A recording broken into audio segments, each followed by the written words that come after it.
আমরা আইনের শাসন, ব্যক্তিগত রাষ্ট্রীয় সুরক্ষা ও সোনার বাংলা নির্মাণের ভরসা দিচ্ছি। শুনুন। ममता दीदी ने पूरे 3 टर्म भय, भेदभाव और भ्रष्टाचार, ये तीनों चीजों को प्रस्तापित करने में लगाया है, परंतु अब भाजपा के भरोसे के आधार पर बंगाल की जनता नया रास्ता ढूंढेगी।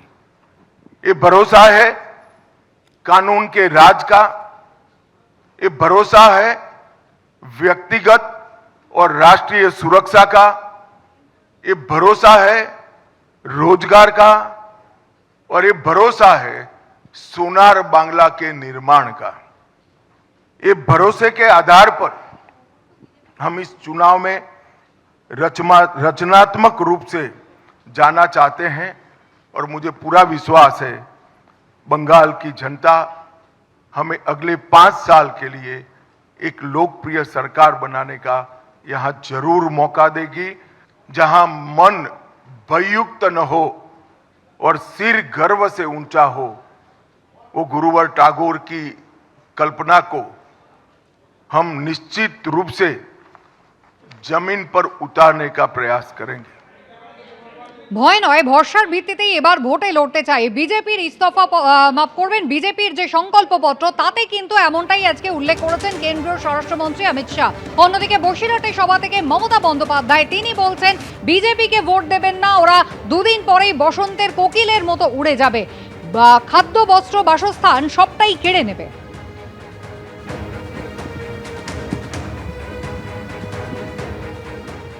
দুদিন বাদে বিজেপি বসন্তের কোকিলের মতো উড়ে যাবে, কিন্তু আপনাদের কি হবে?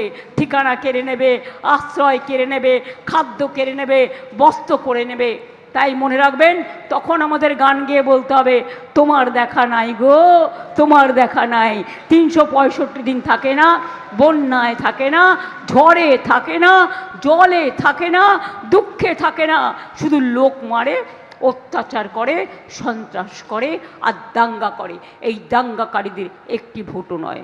মনে রাখবেন, আগুন যদি লাগে, সেই আগুনের যে শিখা, দেখেন এটা কার বাড়ি, ওটা কার বাড়ি, আশেপাশে সব জ্বলে যায়। তৃণমূলের দুর্নীতি নিয়েও সরব হয়েছেন আজ কেন্দ্রীয় স্বরাষ্ট্রমন্ত্রী। তিনি বলছেন তৃণমূলের 15 বছরের দুর্নীতি নিয়ে আমরা শ্বেতপত্র প্রকাশ করব, আর যেসব ব্যক্তিরা দুর্নীতির সঙ্গে যুক্ত তাদের বিরুদ্ধে যথাযথ আইনি ব্যবস্থা নেওয়া হবে, এবং যত রাজনৈতিক হিংসা হয়েছে তার তদন্তের জন্য সুপ্রিম কোর্টের অবসরপ্রাপ্ত বিচারপতিকে নিয়ে কমিশন গঠন করা হবে। শুনুন।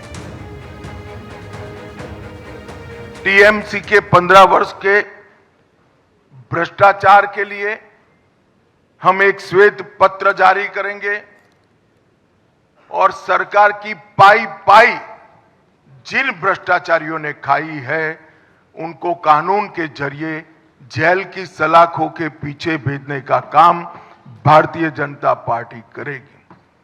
जितनी भी राजनीतिक हिंसा हुई है, चाहे वो किसी भी दल के खिलाफ हुई हो, उसकी जांच के लिए सुप्रीम कोर्ट के रिटायर्ड जज का कमीशन बनाकर त्वरित गति से वो सारे केस अंजाम तक हम पहुंचाने का काम करेंगे। कानून और व्यवस्था, इसकी स्थिति पर भी एक श्वेत पत्र जारी करेंगे। इसके 2 हिस्से होंगे। पार्ट ए में किस प्रकार से 15 साल में कानून और व्यवस्था को नीचे नीचे नीचे तक, पाताल तक गिराया गया है, वो बताएंगे, और पार्ट बी में कानून और व्यवस्था को किस प्रकार से हम सुनिश्चित करेंगे, ये बताएंगे।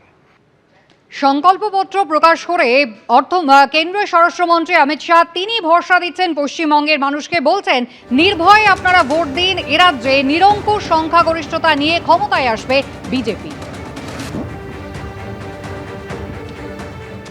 क्या उम्मीद है कि कितना सीटों पे आप जो आपका सक्सेस वो हासिल कर पाएंगे? आप अभी सुनिश्चित रूप से पूर्ण बहुमत के साथ इस बार सरकार बनने जा रही है, और मैं बंगाल की जनता को अपील करना चाहता हूं, किसी से भी मत डरिए। डर तभी जाएगा जब परिवर्तन करेंगे।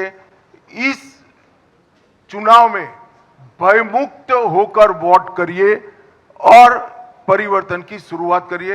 निश्चित रूप से पूर्ण बहुमत के साथ भारतीय जनता पार्टी की सरकार बनने जा रही है। অমিত শাহ তিনি বলছেন যে আপনারা নির্ভয়ে ভোট দিন, অবশ্যই রাজ্যে ক্ষমতায় আসবে বিজেপি। আর এর পাল্টা বসিরহাটের সভা থেকে মমতা বন্দ্যোপাধ্যায় ঠিক কিভাবে আক্রমণ করলেন শোনাবো।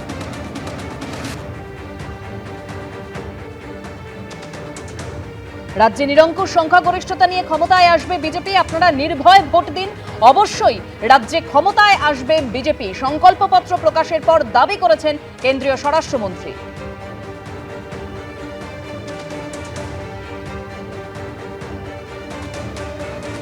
এছাড়াও তিনি আরো দাবি করেছেন সমস্ত সরকারি শূন্য পদে স্থায়ী নিয়োগ হবে, যোগ্যতা ও মেধার ভিত্তিতে যাতে চাকরিতে নিয়োগ হয় তা নিশ্চিত করব। প্রতিযোগিতামূলক পরীক্ষায় তৈরির জন্য 15,000 টাকার বৃত্তি দেওয়া হবে বলেও ঘোষণা করলেন অমিত শাহ। सभी सरकारी रिक्त पद परमानेंट नौकरी से युक्त कराने का काम करेंगे। इसके साथ साथ हम ये सुनिश्चित करेंगे कि नौकरियों की भर्ती पारदर्शिता से हो। एक करोड़ों रुपए के घपले, घोटाले, भ्रष्टाचार हुए हैं, ऐसा एक भी भ्रष्टाचार के बगैर पारदर्शिता के साथ मेरिट्स रखने वाले युवाओं को नौकरी मिले, ऐसी हम योजना बनाएंगे। प्रतियोगी परीक्षाओं में तैयारी करने के लिए 15,000 की एक मुश्त वित्तीय सहायता युवाओं को दी जाएगी। पेपर लीक और भ्रष्टाचार के कारण जो युवा अपनी आयु गंवा बैठे हैं, योग्यता की जो आयु की सीमा है, वो सभी को 5 साल तक आयु में छूट दिया जाएगा, जिससे वो फिर से एक बार अपना भविष्य तरार सके। সংকল্পপত্র পেশ করেছেন আজ কেন্দ্রীয় স্বরাষ্ট্রমন্ত্রী অমিত শাহ। তাকে যখন বাংলায় বিজেপির মুখ্যমন্ত্রীর মুখকে সে বিষয়ে প্রশ্ন করা হয়, তিনি বলছেন যে কোনো বাঙালি বিজেপি সরকারের মুখ্যমন্ত্রী হবেন, যোগ্য ব্যক্তি মুখ্যমন্ত্রী হবেন। শুনুন। भावी जो मुख्यमंत्री है आपके साथ ही बैठे हुए हैं, इनमें से कोई? भाई देखो, हम तो कोई वंश परंपरागत पार्टी नहीं है कि दीदी के बाद भतीजा बनेगा। कोई भी बंगाली बन सकता है। बंगाल का ही बासिंदा भारतीय जनता पार्टी बंगाल का मुख्यमंत्री बनेगा। अब जरा भी चिंता न करिए, वो सक्षम भी होगा, योग्य भी होगा, लीडर भी होगा और सुशासन को प्रस्तावित भी करेगा। एबीपी आनंद एगिए थाके एगिए राखे।